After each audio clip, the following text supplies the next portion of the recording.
बिस्मिल्लाह रहमान रहीम। सज्जनों ते मित्रों, देश पंजाब के हकों की गल करना एडा औखा बन गया है जिवें तुसीं कोई गुनाह कर रहे हो। अपनी रेतल बोली ते साफत की आवाज़ चुकना भी जिवें कोई जुर्म होवे।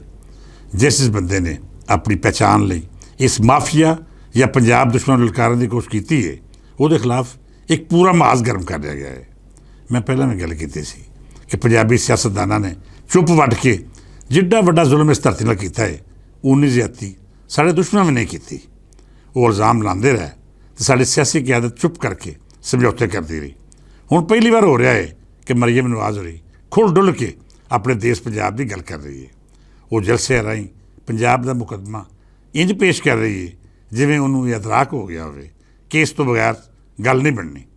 तुसीं गौर करो तो इस तो पहलों पंजाब की क्यादत ने बहुत वड्डे वड्डे मनसूबे जिहड़े पंजाब की तरक्की की जमानत हो सकते सन, जिहड़े पाकिस्तान नूं उस राह पा सकते सन जिहदी मंजिल तरक्की याफ्ता रियासतां होंदियां ने, वो मनसूबे भी साडी पंजाब की सियासी क्यादत ने अपने मफादा की सूली च राते।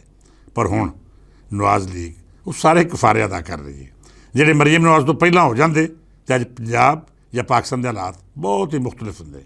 बहरल जो भी होया वो अपनी थावें। हुण वेखना यह है कि पंजाब सरकार इस मुकदमे नूं अगां कित्थों तक लैके जांदी है। इहदे नाल नाल मैं जब मरियम नवाज की पॉलिसी मगरों सियासी हालात का जायजा लेना वा तो मैनूं समझ आउंदी है कि नवाज लीग पंजाब विच ना सिर्फ अपने पैर मजबूत कर रही है बल्कि दूजियां सियासी जमातों दी कोताहियां तो फायदा भी चुक रही है। मुमकिन है मरियम नवाज के इस मौकफ या पंजाब की वकालत पिछे सियासी मफाद भी होवन, पर मैं इनू खालसतर पंजाबी होकर वेख रहा, जिसका नतीजा मैनू पंजाब तो पाकिस्तान दोनों की तरक्की की सूरत विखाली दे रहा है। दूजिया सूबे ने पंजाब नूं गाल मंदा करके हमेशा अपने मफाद हासिल किए। इत्थे तो झूठा भी ने जिहड़े हिंदुस्तान की बोली बोल के पाकिस्तान के खिलाफ साजिशां करने के बावजूद अपने आप को सियासतदान अखवाते हैं। तुसीं NPA तो लैके कॉन्फ्रेंस सिंधी ते बलोची सियासी जमातों वाल वेख लवो, जिथे वो पंजाब बारे मंदा बोलते हैं उत्थे हिंदुस्तान की आवाज़ में अपनी आवाज़ भी शामिल करते हैं। इस तो वड्डी बदनसीबी की हो सकती है कि पाकिस्तान तो इंडिया के मैच में जेकर पाकिस्तान हार जाए तो बदनस्ले इंडिया ने मुबारकबाद देंदे ने जिवें इन्हां ने उधर अपनी भूआ ब्याही होए।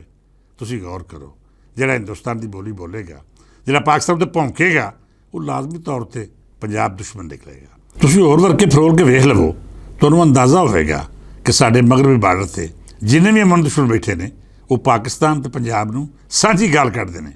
उन्हां हमेशा पाक फौज नूं पंजाबी फौज आख के पंज दरियावां दी धरती नाल बुगज़ दा इज़हार कीता है। मैं समझदा हाँ कि पहली बारी साडी फौज नूं भी ये एहसास हो रहा है कि जिन्नी कुर्बानी पंजाब ने दी है उस मगरों इस धरती का हक बनता है कि यह मुकदमा पूरी तरह लोकाई के सामने पेश किया जाए।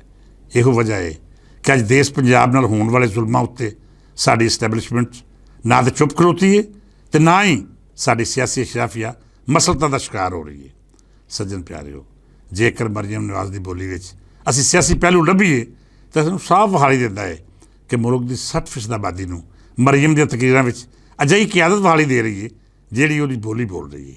मरियम नवाज ने बड़े चंगे वेले उत्ते अपनी सियासत का रुख मोड़ के देश पंजाब के वकील का रूप धारिया है। ये वो वेला है जब पंजाब नूं वंडण दे नाल नाल पंजाबी बोली नूं भी तकसीम दर तकसीम करन दीआं साजिशां रचाई जा रही हैं। खासकर पीपल पार्टी जद भी बोलती है वो पंजाब की वंड की गल करती है। जनूबी पंजाब तो बाकी सूबे नूं वख करके भी इस धरती की गल करने वाले जाती मुलाजमत ते गुलाम ते बेगैरत हो सकते हैं जिन्होंने पंजाब नाल नफरत ते बुग़ज़ है। अजिही गल कोई मुहिबे वतन या पंजाब दोस्त कदी कर ही नहीं सकता। मरियम नवाज ने पंजाब का मुकदमा जिस तरह रुकाए के सामने रखा है, ये एक पासे तो पीपल पार्टी नाकआउट हो रही है जी पहले ही सिंध के कुछ हिस्सों तक महदूद होकर रह गई है, तो दूजे पासे तहरीके इंसाफ जिसका मजबूत गढ़ पंजाब में मौजूद सी उसकी सियासत भी खतरे नाल दुचार है। क्यों जे तहरीके इंसाफ अपने जनूबी पंजाब में वसन वाले उन्होंने लीडर की सियासत बचाने लई पंजाब की वंड के हक में बयान दे रही है, जिन्हों के पल्ले लसानी नसीहत वक्त कुछ भी नहीं। तहरीके इंसाफ वो बात सियासी कुवत हो सकती सी जी इस सूबे में नवाज लीग की सियासत को चैलेंज करती है। इस तो पहलों कि तहरीके इंसाफ अपने पैर पक्के करके KP के नाल नाल पंजाब के बादशाह शहरियों भी अपने नाल खड़ा कर दी, मरियम नवाज ने पंजाब के हकों का झंडा चुक के उन्होंने बिल्कुल नुकरे लाता है।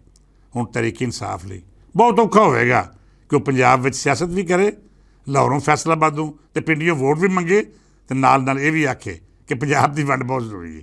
ਇਹ ਹੁਣ ਨਹੀਂ ਜੇ ਹੋਣਾ। ਜੇ ਤੁਸੀਂ ਪੰਜਾਬ ਦੇ ਲੁਕਾਈ ਨਾਲ ਮੁਖਲਸ ਹੋ ਕੇ ਖਲੋਵੋਗੇ ਤਾਂ ਹੀ ਤੁਹਾਡੇ ਸਿਆਸੀ ਨਜ਼ਰੀਏ ਉੱਤੇ ਕੋਈ ਝਾਤ ਪਾਏਗਾ।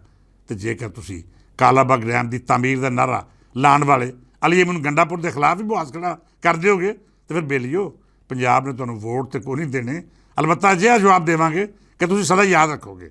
ਸੱਜਣ ਪਿਆਰਿਓ, ਗੱਲਾਂ ਹੋਰ ਵੀ ਬਹੁਤ ਨੇ, ਪਰ ਮੇਰਾ ਦਿਲ ਕਰਦਾ ਹੈ ਕਿ ਮੈਂ ਅੱਜ ਮਰੀਮ ਨਵਾਜ਼ ਨੂੰ ਰੱਜ ਕੇ ਦਾਤ ਦੇਵਾਂ। ਉਹਦੇ ਨਾਲ ਸਿਆਸੀ ਨਜ਼ਰੀਏ ਦਾ ਇਖਤਲਾਫ ਆਪਣੀ ਥਾਵੇਂ, ਉਹਦੇ ਇਰਦ ਗਿਰਦ ਖੁਸ਼ਾਮਦੀਆਂ ਤੇ ਅਜਿਹੇ ਸਿਆਸੀ ਲੋਕਾਂ ਦਾ ਰਸ਼ ਆਪਣੀ ਥਾਵੇਂ, ਪਰ ਜਿਵੇਂ ਸ਼ੇਰ ਨਹੀਂ ਬਣ ਕੇ ਉਹ ਪੰਜਾਬ ਦੇ ਹੱਕਾਂ ਦੀ ਧਾੜ ਰਹੀ ਹੈ, ਮੇਰੇ ਕੋਲ ਉਸ ਦੀ ਤਾਰੀਫ ਕਰਨ ਤੋਂ ਇਲਾਵਾ ਕੋਈ ਦੂਜਾ ਆਪਸ਼ਨ ਨਹੀਂ। ਇੱਕ ਕੌਮਪ੍ਰਸਤ ਪੰਜਾਬੀ ਤੇ ਮੁਹਿੱਬ ਵਤਨ ਪਾਕਿਸਤਾਨੀ ਹੋਣ ਦੇ ਨਾਤੇ ਮੈਂ ਹਰ ਉਸ ਸਿਆਸਤਦਾਨ ਦੀ ਹਮਾਇਤ ਕਰਾਂਗਾ ਜਿਹੜਾ ਮੇਰੇ ਦੇਸ਼ ਅੰਦਰ ਪੰਜਾਬ ਲਈ ਆਵਾਜ਼ ਬੁਲੰਦ ਕਰੇਗਾ। ਅੱਜ ਮਰੀਮ ਨਵਾਜ਼ ਨੇ ਪੰਜਾਬ ਦੇ ਉਹਨਾਂ ਹੱਕਾਂ ਦਾ ਮੁਕੱਦਮਾ ਲੜਿਆ ਹੈ ਜਿਨ੍ਹਾਂ ਹੱਕਾਂ ਨੂੰ ਹਮੇਸ਼ਾ ਸਿਆਸੀ ਮਫਾਦਾਂ ਦੀ ਭੀੜ 'ਚ ਲਿਆ ਗਿਆ ਹੈ।